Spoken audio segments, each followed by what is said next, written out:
বেশ কয়েকবার জাতীয় সংসদের অধিবেশন থেকে অবশ্যই বিধি মোতাবেক বিরোধী দলীয় মাননীয় নেতা এবং অন্যান্য সদস্যগণ তারা ওয়াকআউট করেছেন বিভিন্ন ইস্যুতে। এটা পার্লামেন্টারি কালচার অনুসারে তারা করতেই পারেন বিধি মোতাবেক।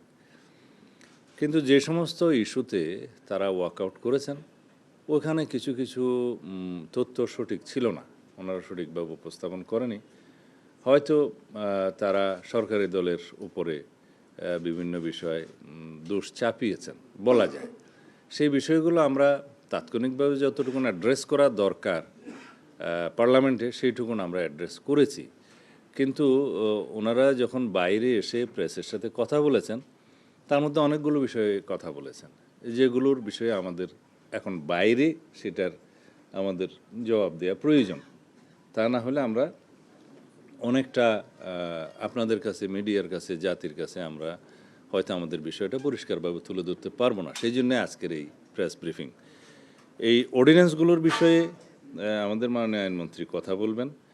আমরা 133টি অর্ডিন্যান্স আর্টিকেল 93 অনুসারে পার্লামেন্টের প্রথম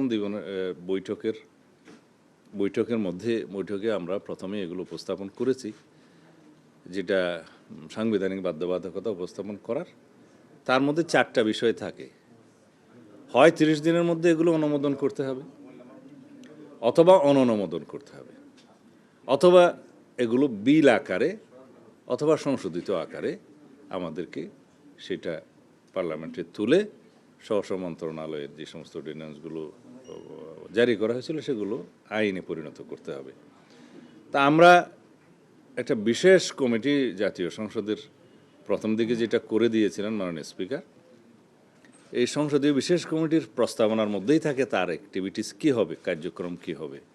তাতেই বলা হয়েছে যেহেতু এখন মন্ত্রণালয় সম্পর্কিত কমিটিগুলো, স্থায়ী কমিটিগুলো এখনও গঠন করা সম্ভব হয়নি, সেই জন্য এই বিশেষ কমিটি অধ্যাদেশগুলো পর্যালোচনা করে সংসদে রিপোর্ট পেশ করবেন।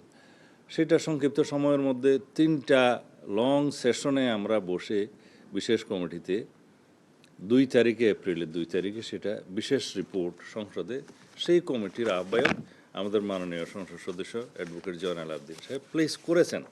তার মধ্যে কয়েকটা ভাগে এটা প্লেস করা হয়েছে।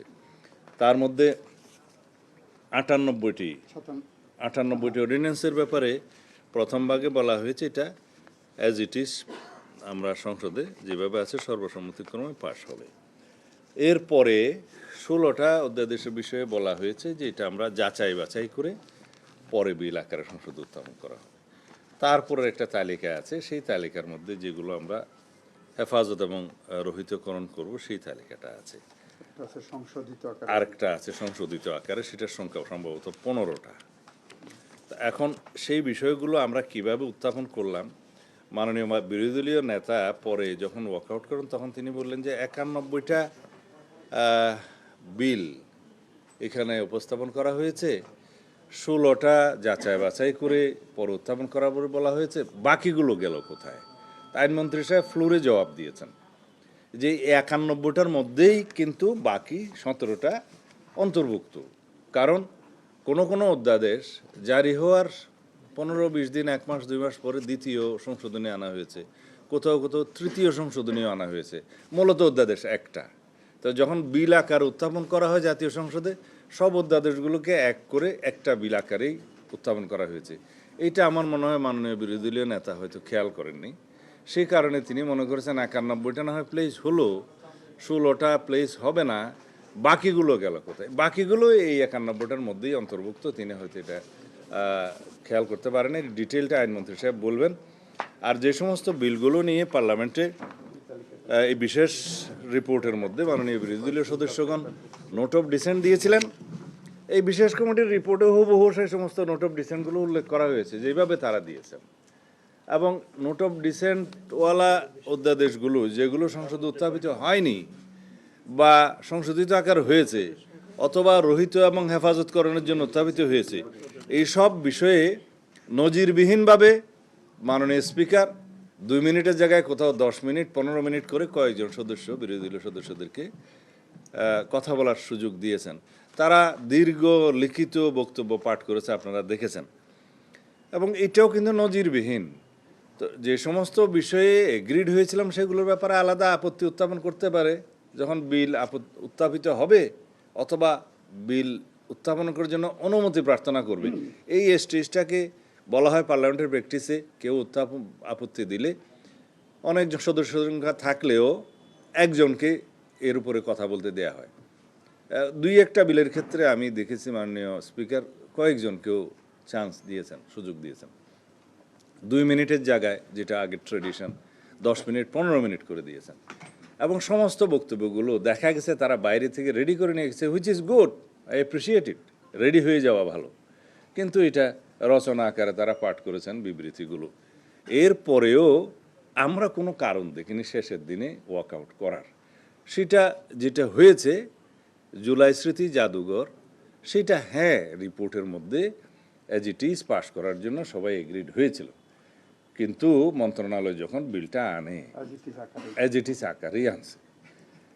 কিন্তু কোনো বেসরকারি সদস্য যখন কোনো সংশোধনী আনে এবং সেটা যদি রিজনেবল মনে হয় সংসদের কাছে বা সরকারি দলের কাছে, মেজরিটি পার্টির কাছে, তখন সেটা সংসদের বিবেচনায় নেওয়া যায় এবং সেই সংশোধনীটা ভোটাভুটির মধ্যে গৃহীত হয়।